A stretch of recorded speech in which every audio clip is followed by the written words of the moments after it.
451 ke kerajaan kelima Pezenium.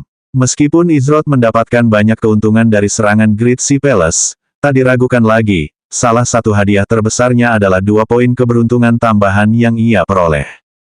Ia mendapatkan 1 poin keberuntungan dari sistem karena menjadi pemain pertama yang memberikan pukulan terakhir kepada bos serangan ketika ia pertama kali bergabung dengan Blue Oasis.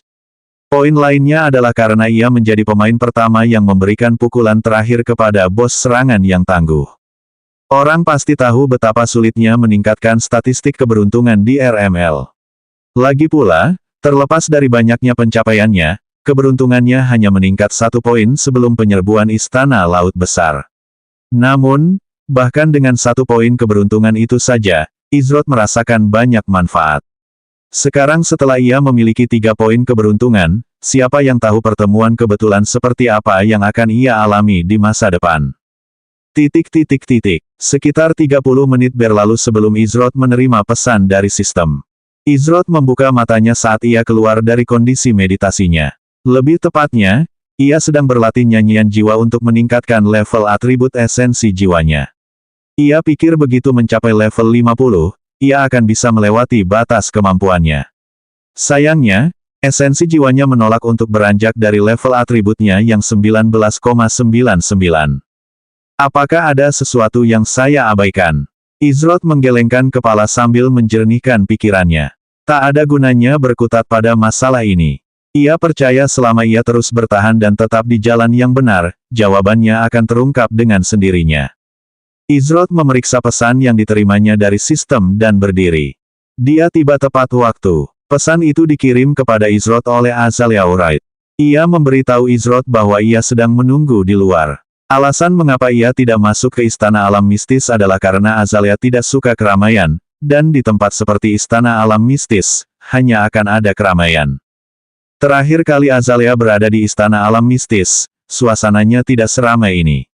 Meskipun ini sudah diduga, lagi pula, pemilik Istana Alam Mistis adalah bagian dari kelompok penyerang yang mengalahkan penyerang kelas berat. Semua orang bergegas ke toko untuk melihat apakah ada barang dari penyerang kelas berat yang dijual, meskipun kemungkinannya kecil, itu tidak bisa diabaikan. Beberapa saat kemudian, Izroth melangkah keluar dari tokonya dan mengamati sekeliling. Tak lama kemudian, ia menemukan Azalea, yang berdiri di area terpencil tak jauh dari Istana Alam Mistis. Izroth berjalan ke arah Azalea saat dia melangkah maju dan menangkupkan tinjunya untuk menyambutnya. "Guru," sapa Azalea dengan tatapan hormat. Seperti semua orang di RML, Azalea menyaksikan pengumuman dunia. Meskipun kebanyakan orang tidak menyadarinya, Azalea berbeda. Ia langsung mengerti saat nama gurunya muncul di pengumuman dunia, Sleeping Gardenia, bahwa itu semua ulah Izroth. Sejak pengumuman dunia pertama yang dibuat hari itu mencantumkan Izroth dalam satu kelompok dengan Blue Oasis, dan kemudian dengan Sleeping Gardenia, Azalea memahami situasi umumnya. Ia tidak tahu apa yang telah dilakukan Blue Oasis hingga menyinggung gurunya, namun, mereka hanya bisa meratapi penyesalan mereka sendiri. Izroth mengangguk kecil sambil berkata, "Kau hebat. Aku tak menyangka kau akan kembali dengan hasil secepat ini. Itu tugas kecil. Sekalipun guru memintaku untuk melakukan perjalanan ke ujung dunia dan kembali, itu tetap tugas yang mudah," jawab Azalea. Karena ia telah menerima Izroth sebagai gurunya, maka Izroth hanya perlu mengucapkan kata itu, dan ia akan bertindak. Izroth tidak yakin dengan alasan di balik tekad Azalea. Namun, Azalea telah membuktikan dirinya 2 kali dan menunjukkan kesetiaan yang tinggi, yang sulit ditemukan. Karena itu, Izroth tidak punya alasan untuk menolaknya. Malahan, akan sangat bodoh jika ia menolak seseorang dengan nilai-nilai kesetiaan seperti itu. Beberapa waktu lalu, ketika Azalea menyerahkan bagan alam kepada Izroth, sebelum ia pergi, Izroth memberinya tugas khusus. Tugas ini berkaitan dengan permaisuri tanpa wajah yang ia temui di dalam pusaran abadi di Menara Pandemonium tak berujung di alam dogma yang kacau. Di sanalah seorang Trepasia bernama Zelfirion memberinya sebuah benda bernama Bros Permaisuri. Zelfirion mempercayakan Izroth dengan tanggung jawab untuk menemukan anggota ras Trepasia yang memiliki garis keturunan kerajaan yang sama dengan permaisuri tanpa wajah yang ia layani, dan menyerahkan Bros Permaisuri kepada mereka. Inilah tujuan dari misi garis keturunan kerajaan yang Izrot bagikan dengan Azalea. Nama misi, garis keturunan kerajaan. Tingkat yang direkomendasikan, tidak ada. Ukuran pesta yang direkomendasikan, tidak ada. Peringkat misi, D. Tujuan pencarian, temukan anggota ras Trepasia yang memiliki garis keturunan kerajaan yang sama dengan permaisuri dari kekaisaran yang hilang dan berikan kepada mereka bros permaisuri.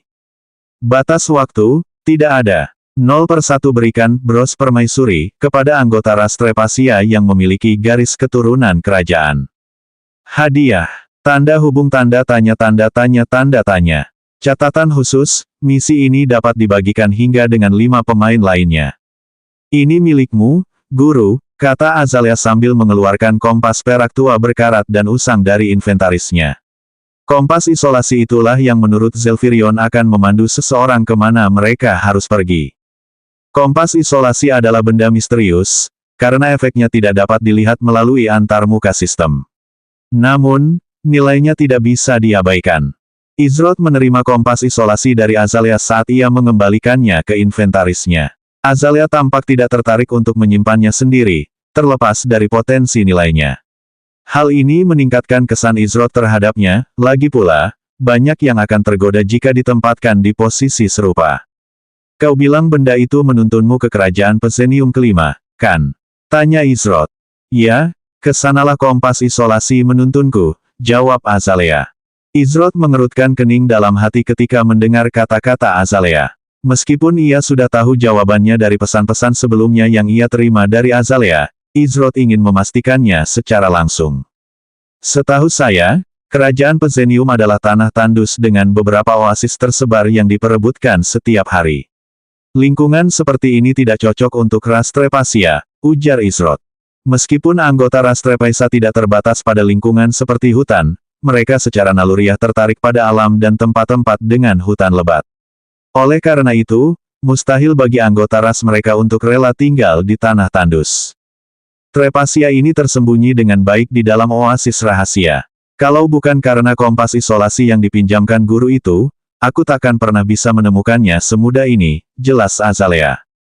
Mereka punya oasis. Aku lihat, jika mereka mendapatkan oasis, tentu saja itu menjelaskan bagaimana mereka bisa hidup di tempat seperti kerajaan Pesenium.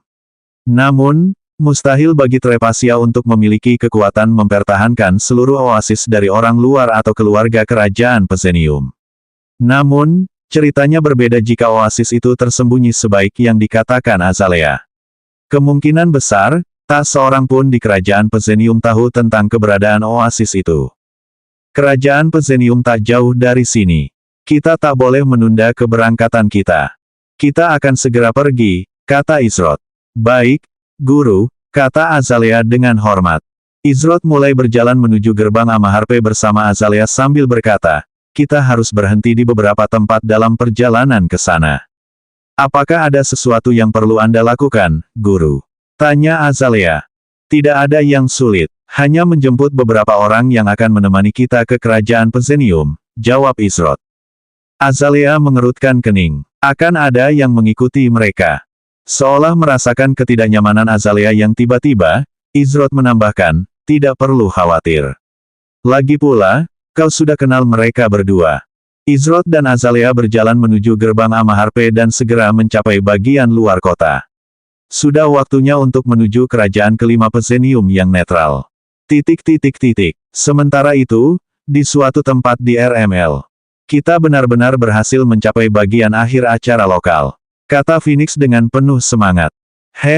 Bagaimana mungkin kita tidak berhasil dengan dua senjata rahasia kita? Benar, realistis, seru Tuton sambil menatap Rayleigh.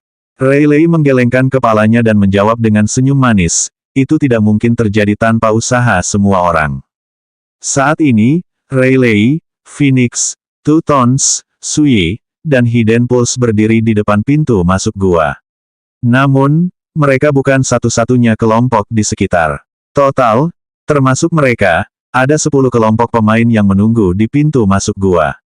Sehari sebelumnya, ada acara lokal yang diikuti banyak pemain, namun, tidak semua berhasil melewati bagian pertama.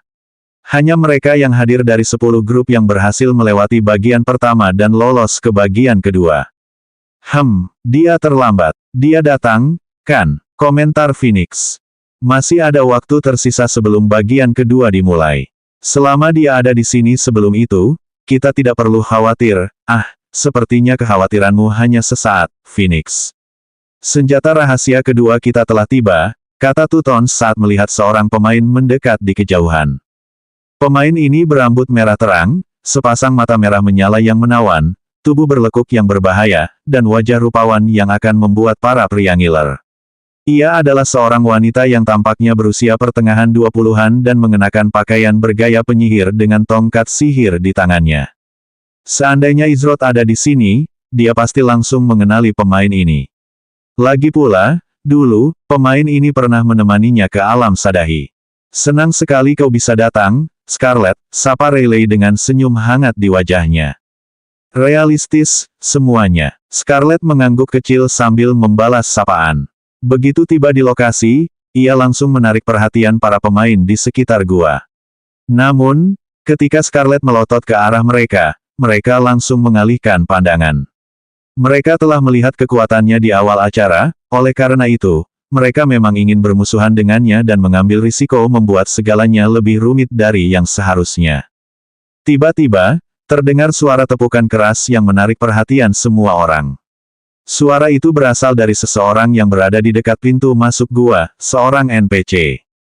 Nama NPC, Kaltin, penyelenggara acara lokal. Tingkat NPC, 452 musuh di Gua Roh Setengah. Kaltin adalah seorang pria parubaya berpenampilan biasa saja. Ia mengenakan baju zirah berlapis baja yang kokoh dan membawa pedang besar di punggungnya. Ialah yang mengorganisir dan mengelola acara lokal tersebut, dan akhirnya tibalah saatnya untuk melanjutkan ke bagian kedua. Perhatian, para pahlawan. Gua Roh akan segera dibuka.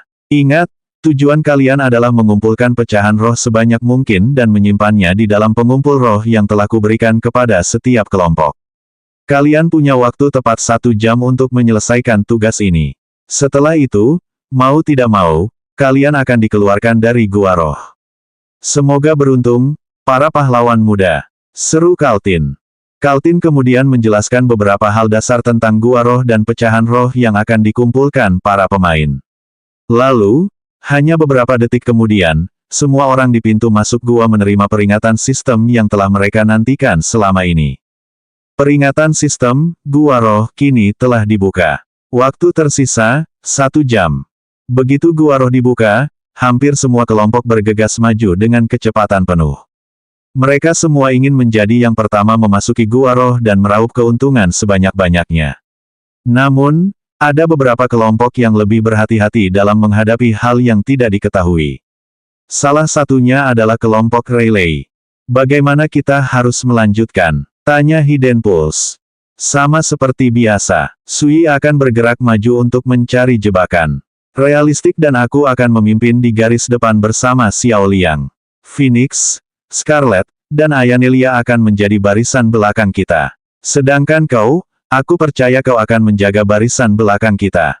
Jika semua orang sudah jelas perannya, ayo kita bergerak maju, kata Tuton sambil memimpin jalan menuju Gua Roh bersama Rayleigh, mengikuti Sui yang bergerak maju untuk mencari jebakan.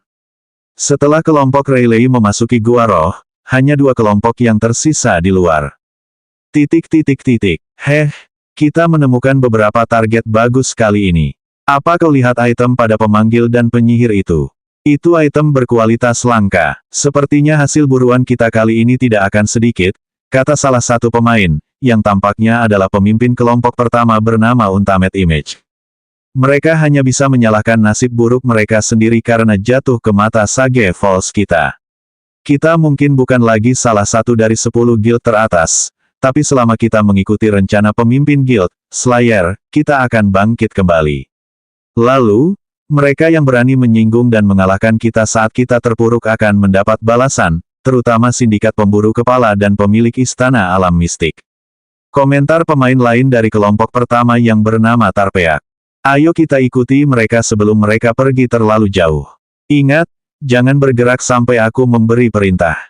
Jika kita berhasil, Ketika Sage Falls kita kembali ke statusnya sebagai guild teratas, kita bahkan mungkin akan mendapatkan posisi sebagai salah satu dari 6 tangan. Pemimpin kelompok pertama, Ultimate Image, berkata sambil menyeringai saat mereka mengikuti kelompok Rayleigh ke dalam gua roh. Kelompok kedua yang tetap berada di luar gua roh juga mengincar kelompok Rayleigh. Namun, tujuan mereka sama sekali berbeda dengan kelompok pertama. Itu kelompok yang membodohi Li, kan? Mereka tidak terlihat begitu tangguh. Padahal penyihir itu tipeku, kata salah satu pemain dari kelompok kedua dengan nama Deathfire sambil menyeringai. Aku sendiri lebih suka pemanggil itu.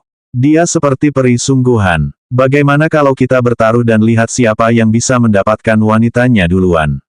Komentar seorang pemain bernama Violence is Blue. Kalian berdua, jangan lupakan misi kita. Li bukan pemain sembarangan. Keahliannya setara dengan beberapa pemain elit kelas bawah dari guild-guild papan atas itu. Dia selalu bertarung dengan kekuatan penuh, terlepas dari lawannya. Meski begitu, dia tetap kalah dan harus membayar mahal. Belum lagi, mereka membawa penyihir tak dikenal kali ini. Kita tidak boleh meremehkan mereka, atau kita akan mengikuti jejak Li. Seorang pemain yang dipanggil Love Swan mengingatkan. Cih, kamu nggak seru. Ya sudahlah. Setelah ini selesai, nggak akan terlambat, kata Deathfire. Ia lalu melanjutkan, mereka yang menyinggung sindikat headhunter kita tidak akan pernah mendapatkan akhir yang baik. Dimanapun mereka bersembunyi, mereka akan diburu seperti anjing. Ayo, kita mulai perburuan. Sementara itu, di Gua Roh, Rayleigh dan kelompoknya tidak menyadari bahwa mereka sedang diincar bukan hanya oleh satu, melainkan dua pihak. Saat itu, mereka berada di area gua yang luas yang berisi biji-biji aneh, herba, dan material alami lainnya. Monster-monster bertebaran di seluruh area, banyak di antaranya adalah elit tingkat rendah. Ini berarti para pemain tidak bisa masuk ke dalam pertarungan tanpa berpikir dua kali. Setidaknya, begitulah seharusnya bagi semua kelompok. Wuss, ledakan. Tombak api yang berkobar menembus dan melahap salah satu monster elit dalam kobaran api. Monster ini berdiri dengan dua kaki dan tampak seperti beruang iblis bermata hijau tanpa jiwa. Nama, Lost Spirit Nightfire Bear Elite. Tingkat, 36. HP, 2,25%. Raur. Beruang Nightfire meraung ketika gelombang api yang dahsyat menghantamnya. Ini adalah hasil dari keahlian Scarlet, Flaming Spear. Beruang Nightfire menyerang dengan keras menggunakan cakarnya yang besar ke arah Tuton yang menahan agro. Menghancurkan. Tuton berdiri teguh saat ia berhasil menangkis serangan Nightfire Bear. Realistis sekarang, teriak Tuton. Rayleigh melesat maju dengan kecepatan tinggi yang bukan kecepatan seorang summoner.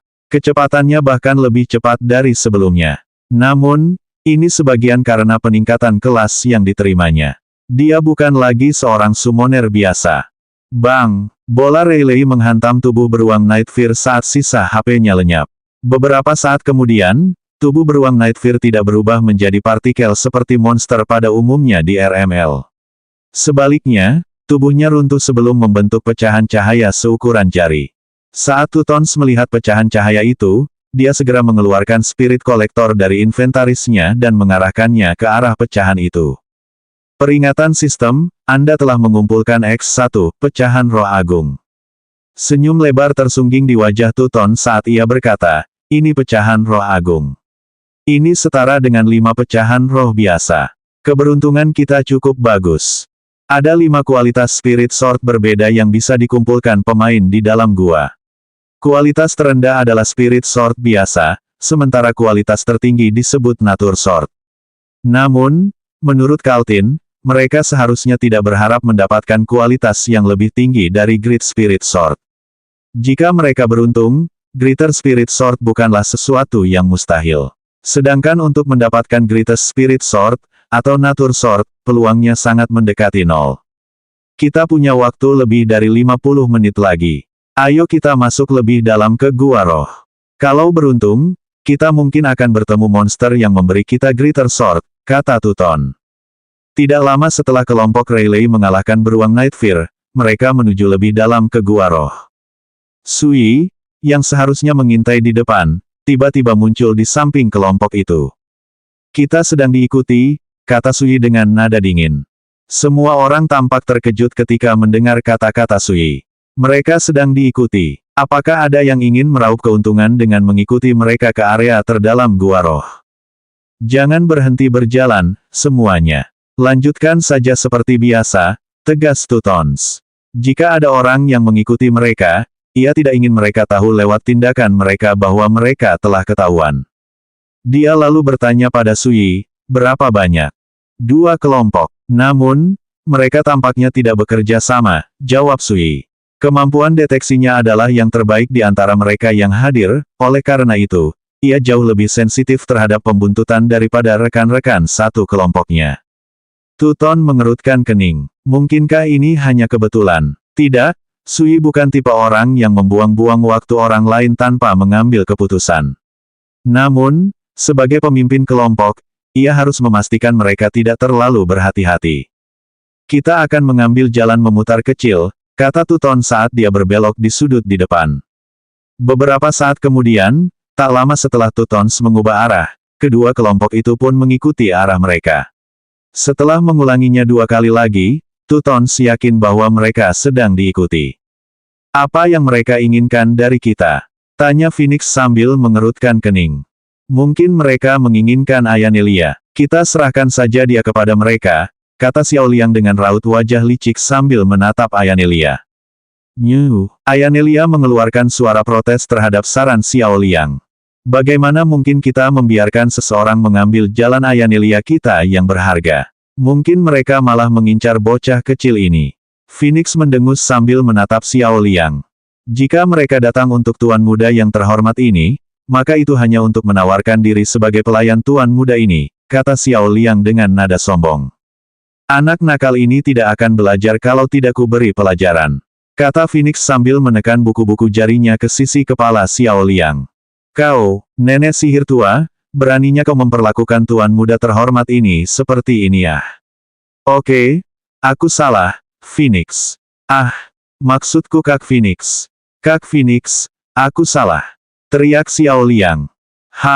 Asal kau tahu kesalahanmu, kata Phoenix sambil tersenyum saat melepaskan Xiao Liang.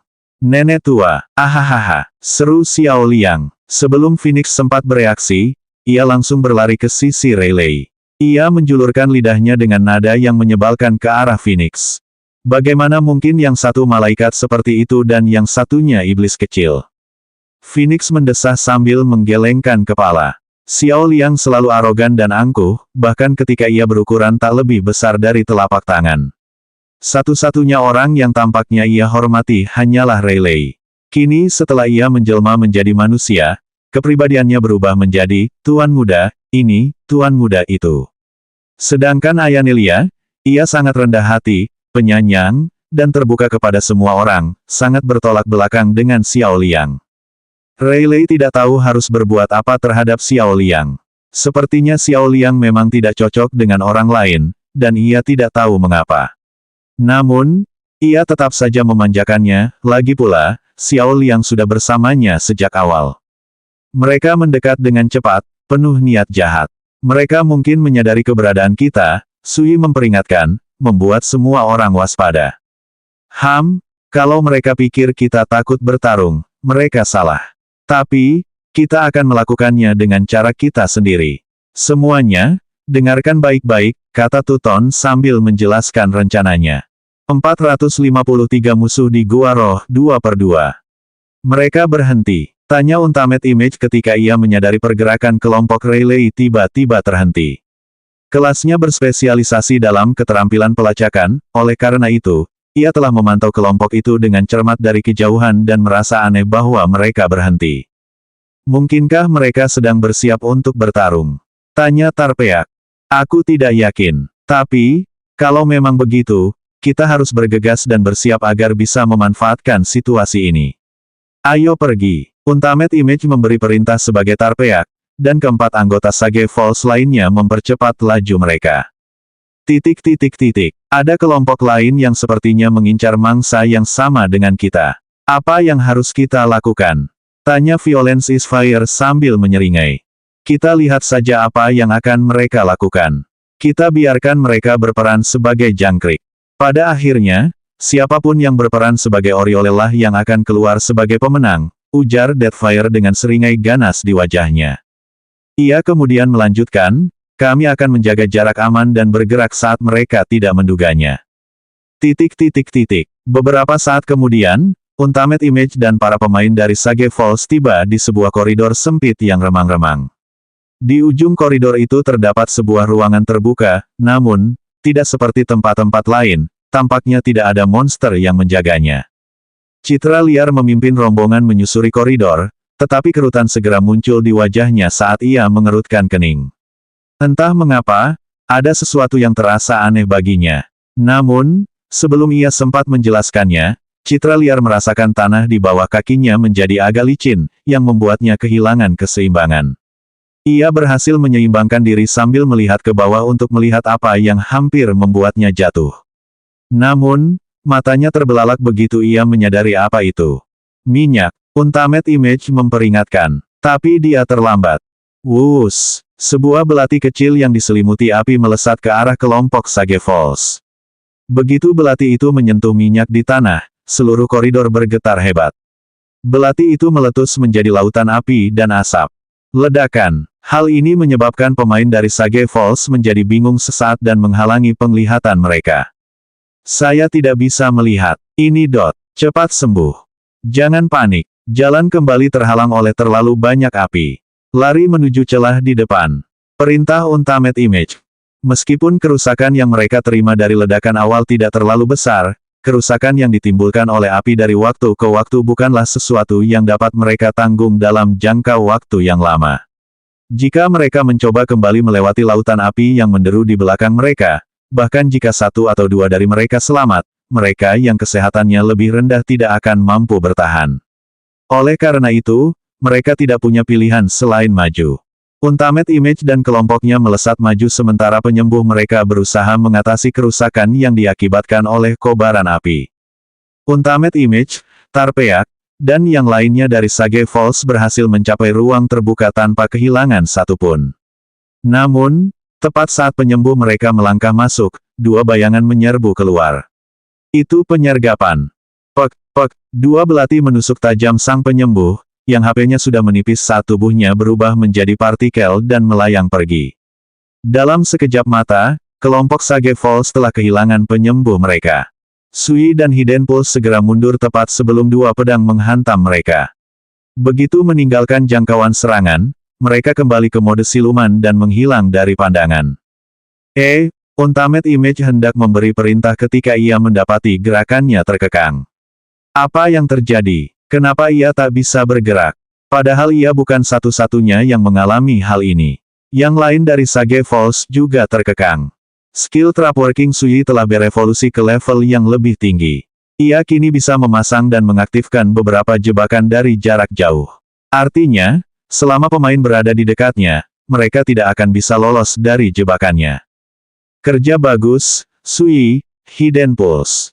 Seru Tuton saat ia muncul entah dari mana sambil mengaktifkan skill Waken Battle Spirit miliknya. Skill itu tidak hanya mengurangi kecepatan gerak mereka, tetapi juga menurunkan pertahanan mereka secara keseluruhan. Para anggota Sage Falls terkejut ketika Tutons muncul tepat di samping mereka. Dari penampilannya, mereka yakin dia seorang tank. Tank macam apa yang punya kemampuan siluman? Atau, mungkinkah itu semacam item atau ramuan? Tidak, itu seharusnya tidak mungkin. Item-item itu tidak murah, bagaimana mungkin sebuah kelompok acak yang belum pernah mereka dengar sebelumnya mampu membelinya? Yang tidak diketahui anggota Sage Falls adalah bahwa bukan skill Tuton yang membuatnya bisa sembunyi. Ini adalah hasil dari salah satu skill Ayanelia, yaitu Nature's Blending. Selama pemain yang terpengaruh Nature's Blending diam selama beberapa waktu, mereka akan hampir tidak terdeteksi. Namun, jika seseorang bergerak selama periode waktu ini, efek skill tersebut akan hilang, dan akan terlihat oleh semua orang. Tidak lama setelah Tutons mengeluarkan Nature's Blending miliknya, Rayleigh, Scarlet dan Phoenix mulai bergerak. Hujan neraka. Scarlet berteriak saat api menghujani dari atas, melukai anggota Sage Falls dan melenyapkan 3 dari mereka. Di saat yang sama, Sui dan Hidden Pulse menggunakan skill ambush dan muncul bersamaan di depan dan belakang Tarpeak. Belati mereka menghunjam leher Tarpeak, sementara raut wajahnya menunjukkan ketidakpercayaan. Apa yang terjadi? Bukankah para pemain di area ini hanyalah pemain biasa? Bagaimana mungkin mereka bisa mengalahkan anggota Sage Falls-nya? Meskipun mereka bukan pemain top, mereka tetap bisa dianggap sebagai pemain elit tingkat rendah. Seharusnya pertarungan ini tidak seperti ini. Tarpeak berubah menjadi segerombolan partikel saat ia tersingkir sebelum ia sempat mengeluarkan suara. Kini, satu-satunya yang tersisa dari kelompok Sage Falls adalah Ultimate Image. Saat itu, ia memasang ekspresi buruk dan ketakutan di wajahnya. Belum genap satu tarikan napas, semua anggota kelompoknya sudah dihabisi.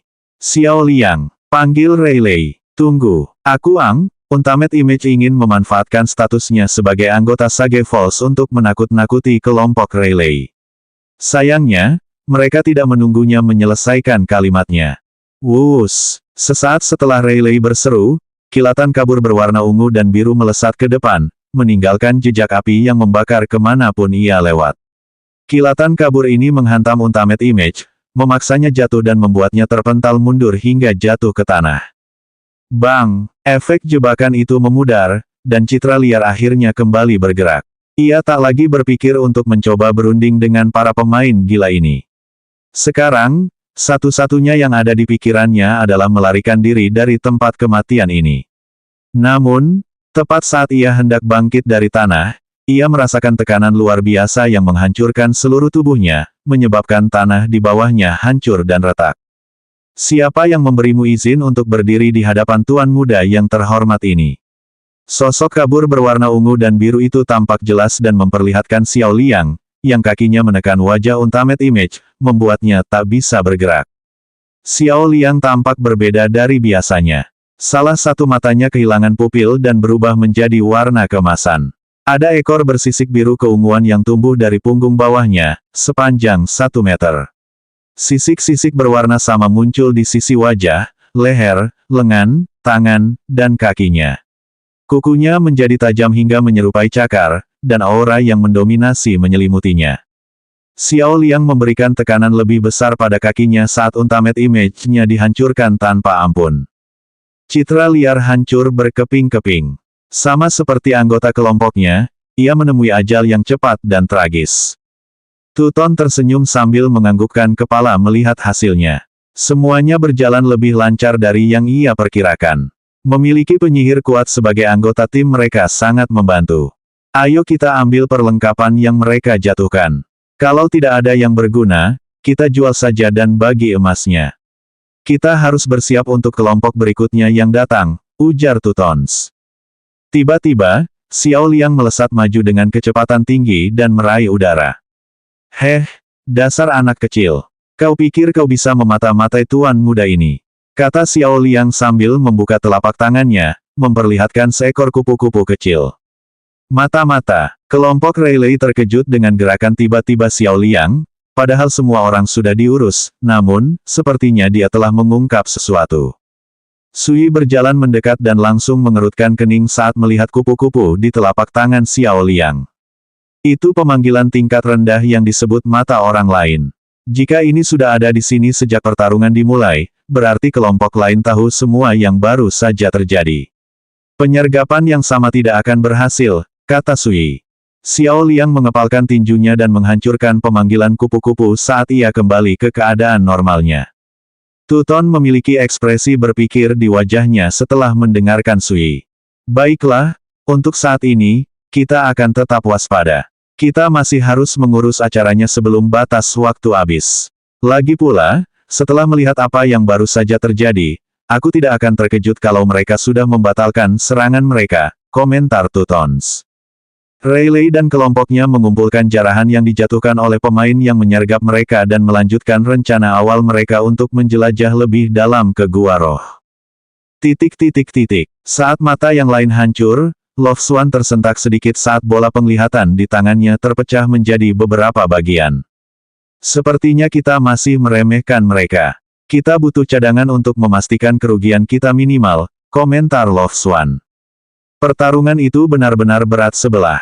Untung saja mereka membiarkan kelompok lawan maju lebih dulu, kalau tidak, bisa-bisa mereka jadi seperti itu. Setuju. Aku akan memanggil bala bantuan.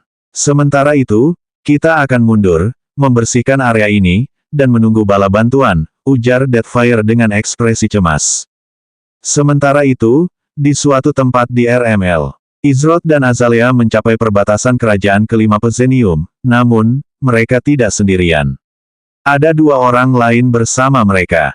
Salah satunya adalah Luna, dan yang lainnya adalah Mirage. 454 Pezenium. Saya tahu tempat ini adalah tanah tandus yang tandus, namun, merupakan suatu keajaiban bahwa sebuah kerajaan berhasil bertahan hidup di lingkungan seperti ini.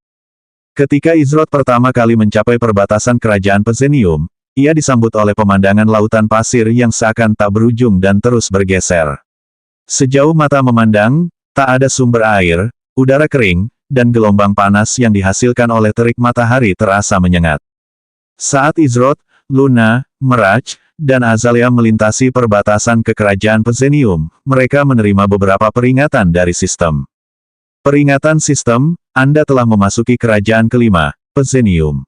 Peringatan sistem, peringatan, kerajaan Pezenium, yang Anda masuki tidak memiliki perjanjian resmi dengan kerajaan Amaharpe, yang Anda tinggalkan. Kerajaan kelima, Pezenium, dianggap sebagai kerajaan netral dan belum menjalin aliansi resmi dengan kerajaan lain manapun.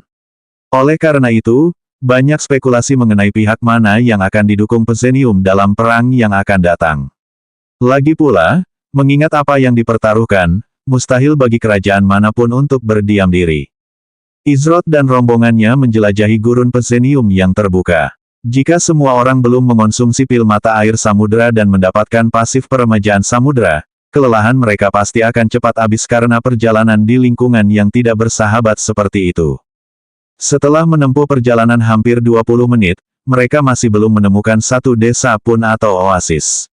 Namun, hal ini sudah diduga. Jika menemukan oasis semudah itu, kerajaan Pezenium tidak akan terus-menerus dilanda perebutan kekuasaan. Di kerajaan Pezenium, semakin banyak oasis yang dimiliki seseorang, semakin besar pula kekuatan dan pengaruhnya. Meskipun seseorang percaya bahwa Pezenium adalah kerajaan yang mudah ditaklukkan karena sifat-sifat ini, mereka salah besar.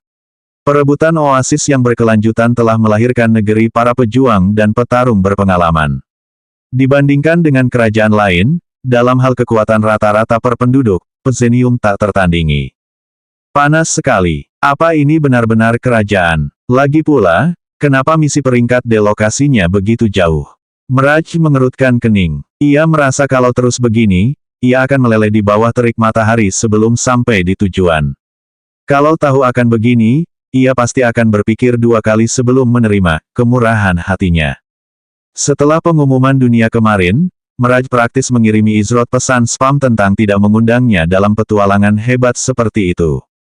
Karena secara teknis berkat Mirage dia memperoleh keahlian panggilan Dewa Petir, Izroth memutuskan untuk menggunakan kesempatan ini untuk membalas budi. Meskipun misi Royal Bloodline hanyalah misi peringkat D, hadiahnya ditampilkan sebagai. Ini berarti ada kemungkinan besar bahwa ini bukan sekadar misi sederhana yang sudah selesai. Kemungkinan besar, ini adalah misi berantai. Pada akhirnya, mustahil seseorang sekaliber Zelfirion akan memberikan misi peringkat D. Terlebih lagi, mengingat bagaimana Izroth mendapatkan misi tersebut di wilayah pusaran abadi menara Pandemonium tak berujung. Alasan dia mengundang Luna sudah jelas. Luna adalah pemain pertama dan satu-satunya yang diketahui mengalami perubahan ras dan menjadi seseorang dengan garis keturunan Trepasia berkualitas tinggi. Izroth tidak tahu bagaimana reaksi para Trepasia di Pezenium terhadap orang luar yang mencoba memasuki oasis mereka. Karena itu, ia berpikir segalanya akan jauh lebih lancar jika Luna menemani mereka. Meskipun dengan pasif Ocean Rejuvenation, Luna tampak cepat lelah. Karena ia berasal dari ras Trepasia, lingkungan keras seperti ini terasa paling berat baginya. Namun, ia tetap tenang dan tegar saat terus maju. Tidak disiplin, dan tidak tahu berterima kasih. Aku tidak mengerti kenapa guruku mengundang wanita tak berguna seperti itu, komentar Azalea sambil memelototi Mirage. Siapa yang kau sebut tak berguna, pendek? Apa kau tidak diajari cara menghormati orang yang lebih tua dengan benar? Miraj mencibir. Azalea menghunus belatinya sambil berbicara dengan dingin, beranikah kau mengulangi apa yang baru saja kau katakan? Siapa yang takut padamu? Kenapa aku tidak berani? Pendek, pendek, pendek, kata Miraj tanpa mundur. Mata Azalea sedingin es. Rasanya ia akan meledak kapan saja. Jika ada satu hal yang membuatnya kesal, itu adalah orang-orang yang mengolok-olok tinggi badannya. Meskipun ia tidak menganggap tinggi badannya sebagai kerugian, bukan berarti ia akan menoleransi ejekan. Luna mendesah tak berdaya, sama seperti terakhir kali mereka berdua bertemu. Entah kenapa, mereka tampak saling membenci secara alami. Ia menatap Izrot, yang memasang ekspresi riang. Mana mungkin ia tidak menyadari sikap Azalea dan Miraj terhadap satu sama lain. Miraj menganggap Azalea arogan, tidak ramah, dan pendiam. Di saat yang sama, Azalea menganggap Miraj terlalu santai, ramah, dan apa adanya. Mereka benar-benar bertolak belakang. Pantas saja mereka berdua tidak akur. Baiklah, kata Izrot sambil berhenti berjalan. Tindakannya menarik perhatian Luna, Azalea, dan Miraj. Lalu ia melanjutkan, kalian berdua tampaknya punya banyak energi. Kalau begitu, bagaimana kalau kita bertaruh untuk persahabatan? Beberapa saat kemudian, Azalea dan Miraj berdiri berhadapan. Jarak mereka sekitar 10 meter. Saat itu, Azalea dan Miraj saling menatap dengan tatapan tajam mereka. Kau yakin tentang ini? Tanya Luna sambil berdiri di samping Izrot. Izrot mengangguk sambil menjawab, melepaskan stres sesekali memang tidak buruk. Lagi pula, apa yang kurang dari mereka berdua, ini mungkin bisa membantu mereka menemukannya. Apa kekurangan mereka berdua? Luna penasaran dengan apa yang dimaksud Izrot. Namun, karena ia tidak melakukan hal-hal yang sia-sia, pertarungan ini pasti lebih dari sekadar pelepas stres. Pikiran Luna benar. Izrot tidak buta. Ia bisa melihat bahwa Miraj dan Azalea tidak saling menghormati. Sebagian besar hal ini berkaitan dengan kepribadian mereka yang saling bertentangan. Namun, sebagian besar disebabkan oleh fakta bahwa keduanya belum pernah mengalami kemampuan satu sama lain secara langsung. Akibatnya, mereka sering berselisih karena hal-hal sepele, seolah-olah salah satu dari mereka tanpa sadar sedang menguji yang lain. Kali ini, takkan ada yang bisa menyelamatkanmu, ujar Azalea sambil merendahkan kuda-kudanya. Terakhir kali mereka berdua bertarung di Blazing Tempest Domain, Luna menggunakan sihir suaranya untuk menghentikan pertarungan mereka. Namun, situasinya berbeda sekarang. Lagi pula, ini adalah pertarungan yang disetujui gurunya. Jangan pikir aku sama seperti terakhir kali. Jangan menangis kalau kalah.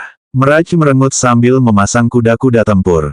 Aliran listrik terlihat mengalir di sekitar tangan dan kakinya. Matahari yang terik terasa semakin terik saat atmosfer di antara Azalea dan Miraj semakin intens. Keheningan menyelimuti selama 10 detik saat pasir gurun bergeser di bawah kaki semua orang. Begitu mencapai 10 detik, suara Izrot terdengar. Mulailah, seru Izrot. Azalea dan Miraj lenyap begitu kata itu keluar dari mulut Izrot. Namun, keduanya belum memasuki mode siluman. Hanya saja, keduanya bergerak dengan kecepatan yang begitu tinggi sehingga pemain biasa akan kesulitan mengikuti dengan mata mereka, apalagi mengikutinya. Saat Azalea dan Miraj terlibat dalam pertempuran, tanpa sepengetahuan Izrot saat itu, saat ia melangkahkan kaki ke kerajaan Pezenium, sebuah tanda tak terlihat yang aneh telah muncul di atas tangan kanannya. Sementara itu, di suatu tempat dekat pusat kerajaan Pezenium. Di dekat pusat kerajaan Pezenium terdapat banyak oasis yang indah. Lingkaran di sekitar pusat Pezenium yang membentang hampir 250 km inilah yang menjadi lokasi sebagian besar oasis di kerajaan tersebut. Namun, tidak sembarang orang bisa mengklaim oasis di area yang dikenal sebagai Permata Gurun ini. Oasis-oasis di dalam Permata Gurun ini dimiliki oleh mereka yang memiliki kekuasaan dan pengaruh tinggi, para bangsawan dan bangsawan kerajaan Pezenium. Di salah satu sudut Permata Gurun, wilayah yang luasnya 25 km, 10% dari seluruh Permata Gurun, dimiliki oleh seorang Adipati Agung Pezenium. Pada saat itu, Adipati Agung itu berada di dalam sebuah kastil yang terletak di salah satu dari banyak oasisnya sambil duduk tak bergerak di singgasananya. Seorang pelayan menghampiri singgasana sambil berlutut. Dari raut wajahnya yang muram dan gemetar yang tak henti-hentinya, terlihat jelas bahwa pelayan ini ketakutan. Pelayan itu berkata, Adipati Agung Hammer. Penguasa Agung telah memanggil semua orang ke Oasis Mata Safir untuk membahas perang yang akan datang. Ini wajib bahwa. Wus, plop, ruangan itu tiba-tiba hening ketika kata-kata pelayan itu terhenti ketika seseorang terdengar menghantam tanah saat tubuhnya berguling mundur. Tubuh pelayan itu jatuh ke lantai, namun, ada sesuatu yang hilang, kepala. Pelayan itu telah dipenggal tanpa peringatan. Putraku, aku telah mengirim seorang lagi untuk bergabung denganmu. Aku telah mengirim seorang lagi. Sang Adipati Agung berbicara. Penampilannya tak terlihat jelas karena pencahayaan ruangan yang minim berkat beberapa senter dinding dan suasana yang gelap, tetapi aura ganas yang dipancarkannya tak teredam sedikitpun. Hanya dengan berada di dekatnya, mudah untuk mengetahui bahwa Sang Adipati Agung telah melalui segudang pertempuran. Seorang pria berkulit sawo matang, tinggi, kurus, namun tegap dengan mata sewarna pasir memasuki ruangan. Ia mengenakan zirah kulit yang dikeraskan untuk pertempuran dan memiliki dua pedang lengkung merah tua yang tampak ganas di punggungnya. Ia adalah penasihat dan komandan terpercaya yang berada tepat di bawah Adipati Agung Hammer, pengendali Falsinian. Falsinian merasakan sesuatu menabrak kakinya. Ia langsung tahu bahwa itu adalah kepala pelayan yang baru saja masuk, namun, ekspresinya tetap acuh tak acuh seolah-olah hal itu sudah biasa terjadi akhir-akhir ini. Adipati Agung Hammer, penguasa agung telah mengeluarkan dekrit resmi. Jika kita mengabaikan dekrit tersebut, sama saja dengan menyatakan perang terhadap penguasa agung dan seluruh bangsawan permata gurun, kata Falsinian. Setelah menyadari bahwa Adipati Agung tetap tidak responsif, Falsinian melanjutkan, sangat disayangkan putra Anda tidak kembali dari Istana Langit, tapi tekanan luar biasa turun ke Falsinian yang dipancarkan oleh Adipati Agung.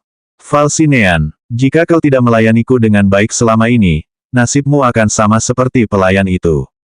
Kau yang tidak tahu rasanya menjadi seorang ayah, bagaimana kau bisa memahami kehilangan putraku, Anvil? Adipati Agung berbicara dengan nada dingin namun putus asa.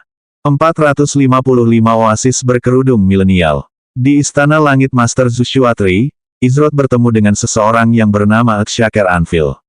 Akshaker Anvil itu adalah putra Adipati Agung Hammer, salah satu tokoh paling terkemuka di kerajaan Pezenium. Meskipun kematian adalah hal yang lumrah dalam seleksi, Adipati Agung telah memberi putranya banyak cara untuk memastikan kepulangannya dengan selamat. Jika ia ingin bertahan hidup atau melarikan diri, seharusnya mustahil bagi peserta lain untuk menghentikannya. Sayangnya, ia tidak tahu siapa yang telah merenggut nyawa putranya. Namun, meskipun ia tahu identitas mereka, membalas dendam terhadap mereka dianggap tabu. Lagi pula, mengorbankan nyawa dengan berani dalam pemilihan dianggap suatu kehormatan. Namun, bagaimana mungkin Adipati Agung rela kehilangan putra tunggalnya? Sejak menerima kabar kematian Anvil, ia menjadi penyendiri dan jauh. Perlakuan terhadap para pelayannya telah mencapai titik di mana mereka bahkan takut untuk menghirupnya. Falsinian telah bersama Adipati Agung selama bertahun-tahun dan mengerti betapa ia memanjakan putranya. Namun, tugasnya sebagai penasihat adalah memastikan bahwa Adipati Agung tidak membiarkan kemalangannya meluas dan merusak reputasinya. Keputusan resmi penguasa agung bersifat mutlak, kata Falsinian tanpa menyerah pada tekanan. Tepat ketika konfrontasi tampak tak terelakkan, energi magis berwarna ungu dan merah tua melonjak di mimbar di samping singgasana Adipati Agung. Ketika Falsinian mendeteksi lonjakan energi, ekspresi terkejut dan tidak percaya muncul di wajahnya. Tanda kematian yang membara, seru Falsinian. Adipati Agung juga terkejut saat meraih benda yang memancarkan cahaya itu.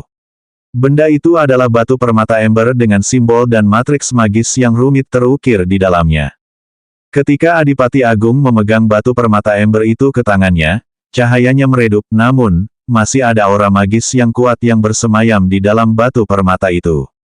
Mereka di sini, di kerajaan Pezeniumku, kata Adipati Agung dengan suara gemetar yang merupakan campuran keterkejutan dan kemarahan saat dia berdiri.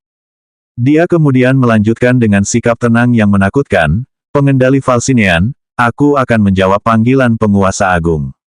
Adipati Agung melemparkan batu permata ember ke arah Falsinean, yang menangkapnya di tangannya.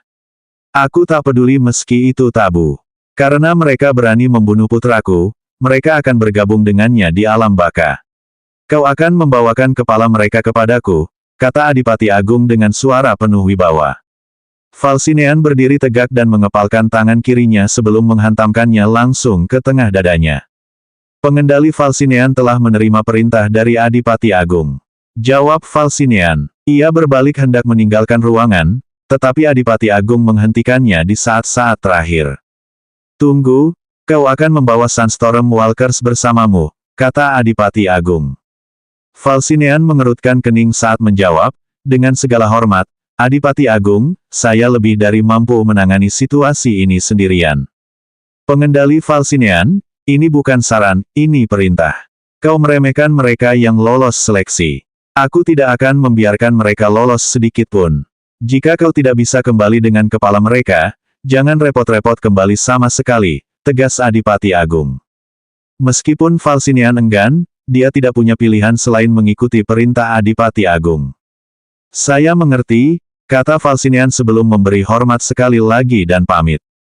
Setelah Falsinean pamit, tubuh Adipati Agung bergetar hebat karena marah ketika singgasana yang sebelumnya didudukinya hancur berkeping-keping dan hancur menjadi debu. Karena kau berani menginjakkan kaki di kerajaan Pesenium milikku, jangan pernah berpikir untuk meninggalkannya dengan nyawamu. Raung Adipati Agung. Batu permata ember yang diberikan Adipati Agung kepada Falsinean merupakan batu permata khusus kerajaan Pesenium dan disebut batu kehidupan untuk kehidupan. Sejak berdirinya, pertempuran memperebutkan oasis di kerajaan Pesenium bukanlah hal yang aneh. Setelah bertahun-tahun, penduduk Pesenium berhasil mengembangkan batu permata buatan yang disebut batu kehidupan untuk kehidupan. Saat diciptakan, batu itu dikaitkan dengan individu tertentu. Setiap kali individu tersebut mati di tangan orang lain, pembunuhnya akan ditandai secara diam-diam. Bahkan skill tingkat S pun tidak dapat menghapus tanda tersembunyi itu. Tanda ini dikenal sebagai tanda kematian membara. Saat Izroth membunuh Shaker Anvil di Istana Langit, tanpa disadari dia telah terpengaruh oleh tanda kematian membara. Selama seseorang memiliki tanda kematian membara dan bergerak dalam jarak yang cukup dekat dengan batu kehidupan untuk kehidupan, begitu batu itu mengunci mereka, mereka tidak akan pernah bisa bersembunyi dari para pengejar, sejauh apapun mereka lari. Inilah salah satu alasan mengapa hanya sedikit yang berani menyinggung para bangsawan dan bangsawan kerajaan Pesenium. Adapun Izroth, dia sama sekali tidak menyadari fakta bahwa dia sedang diburu oleh musuh yang kuat. Sementara itu, Izroth, Luna, Mirage, dan Azalea melanjutkan perjalanan menuju oasis tersembunyi Trepasia. Saat itu, Mirage dan Azalea terdiam. Setelah pertarungan mereka berakhir, tak satu pun dari mereka mengeluarkan sepatah kata pun selama sisa perjalanan. Meskipun hal ini wajar bagi Azalea, Mirage memang tidak biasa diam seperti itu. Mengenai hasil pertarungan mereka, kita di sini. Azalea berbicara untuk pertama kalinya setelah pertarungannya dengan Mirage. Namun, terlepas dari kata-kata Azalea tentang kedatangan mereka, tidak ada apapun di hadapan mereka selain lautan pasir. Namun, di mana semua orang melihat kekosongan, Izroth melihat berbagai area ruang di sekitarnya yang dibengkokkan dengan metode yang tidak teratur. Ini berkat keterampilan kesadaran spasial peringkat A yang ia peroleh di alam dogma chaotic. Oh, sungguh penggunaan sihir spasial yang luar biasa. Seseorang yang ahli dalam sihir spasial seperti ini tidak bisa dianggap enteng. Apakah ini hasil karya seseorang dari oasis Trepasia? Izroth melirik Luna, yang tampak seperti akan pingsan kapan saja. Ia sudah bisa melihat sejak awal bahwa lingkungan ini berdampak besar pada Luna. Namun, ketika ia melihat tatapan mata Luna yang tak tergoyahkan, Izroth memilih untuk tidak membahasnya. Namun, ia tidak berencana untuk melihatnya menderita lebih lama lagi. Jika ini pintu masuk oasis, mereka tidak bisa menunda kedatangan mereka. Di mana pintu masuknya? Tanya Izroth. Azalea menggelengkan kepala dan menjawab, aku sudah mencari titik akses kemana-mana, tapi tidak menemukannya. Namun, tak diragukan lagi, inilah lokasi yang ditunjukkan kompas isolasi kepadaku. Berdasarkan informasi yang kau berikan sebelumnya, oasis rahasia Trepasia seharusnya berada di tempat ini. Aku mengerti, kata Izrot sambil dengan hati-hati memeriksa lengkungan di angkasa. Saat memilih hadiah setelah meraih juara pertama dalam seleksi, Izrot menemukan peta berjudul Peta Harta Karun Kerusakan dari Kerajaan Misterius yang Hilang. Meskipun ia tidak bisa pergi membawa peta itu, berkat ingatannya yang sempurna, ia dengan mudah mengingat setiap detail yang ada di dalamnya. Tampilannya kuno dan kualitasnya menurun, tetapi ketika ia membandingkan posisinya dengan peta alam biasa, ia menemukan bahwa peta itu tidak lain mengarah ke Kerajaan Pezenium. Di mana letak Kerajaan Pezenium? Mereka berdiri tepat di depannya. Mungkin, Izrot mengeluarkan bros permaisuri dari inventarisnya. Saat ia melakukannya, pasir mulai bergeser dan ruang di sekitarnya menjadi gelisah. Bros indah di tangannya menyala ketika semburan energi meletus dari benda itu dan menyelaraskan kembali ruang di dekatnya. Hal ini menyebabkan getaran hebat terbentuk dan bukit pasir runtuh. Apa yang terjadi? Miraj memecah kesunyiannya karena dia kesulitan menjaga keseimbangannya.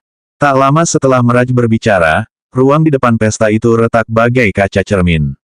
Melalui celah-celah itu, Miraj melihat sekilas lingkungan hutan yang indah, penuh dengan vegetasi dan mata air tawar yang melimpah. Di kejauhan juga terdapat bangunan-bangunan kecil yang terbuat dari tanah. Peringatan sistem, Anda telah menemukan Millennial Violet Oasis. Peringatan sistem, ketenaran Anda meningkat sebesar 50. Peringatan sistem, peringatan. Pintu masuk ke Millennial Violet Oasis akan ditutup dalam 3 detik. Setelah ditutup, tidak ada pemain yang bisa mengaksesnya selama 1 tahun 4 bulan. Ayo cepat masuk, kata Izrot setelah dia memeriksa peringatan sistem dengan cepat. Miraj dan Azalea berlari kencang. Namun, dengan kondisinya yang kelelahan, Luna tidak akan sampai tepat waktu. Maafkan aku, kata Izrot sambil menggendong Luna. Ia menopang lengan dan punggungnya dengan satu tangan, dan juga kakinya dengan tangan lainnya. Lalu, tanpa ragu, ia menggunakan Enhanced Instantaneous Movement-nya untuk mencapai pintu masuk Millennial Violet Oasis tepat saat pintu itu tertutup. Hampir saja, sedetik lebih lama, dan kita mungkin tidak akan sampai tepat waktu. Aku bisa jalan sendiri sekarang, kata Luna dengan suara yang luar biasa lembut, memalingkan wajahnya dari Izrot. Jika diperhatikan lebih dekat, telinga Luna terlihat agak merah. Izrot dengan lembut menurunkan Luna saat dia berjalan cepat di depan kelompok itu. Apakah aku membuatnya kesal? Izrot tersenyum tak berdaya dalam hati. Jika dia tidak segera bertindak, Luna pasti sudah terjebak di luar, tidak bisa memasuki Millennial Violet Oasis. Tentu saja, Luna tidak akan menyalahkannya, kan? Tapi, bagaimana mungkin Izrot tahu bahwa Luna tidak marah padanya? Hanya saja ini kedua kalinya seorang pria memeluknya, dan kedua kali itu tak terduga dan dilakukan oleh Izrot. Bagaimana mungkin ia tidak merasa malu? Namun, entah kenapa, Luna tidak merasa tindakan Izrot seperti itu menjijikkan seperti yang akan ia lakukan pada orang lain. Beberapa saat kemudian, Izrot dan rombongannya menyusuri hutan. Mereka menuju desa di kejauhan. Namun, tempat itu terasa aneh karena ternyata jauh lebih besar daripada yang terlihat dari luar. Ukuran oasis ini sungguh besar. Jauh lebih besar daripada oasis manapun yang dimiliki oleh para bangsawan dan bangsawan Kerajaan Pezenium. Jika mereka menemukan oasis seperti itu tersembunyi di sini selama ini, perang berdarah akan pecah memperebutkan wilayah yang baru ditemukan itu. Sepertinya kita punya teman. Izrot menggunakan indera penglihatan energinya dalam interval-interval kecil saat mereka berjalan melewati area hutan. Ia mendeteksi beberapa individu yang sedang menuju ke arah mereka. Namun, hanya satu di antara mereka yang patut diperhatikan. Sedangkan yang lainnya, mereka hampir tidak mengancam kelompok mereka. Selanjutnya bab 456 kasus kesalahan identitas.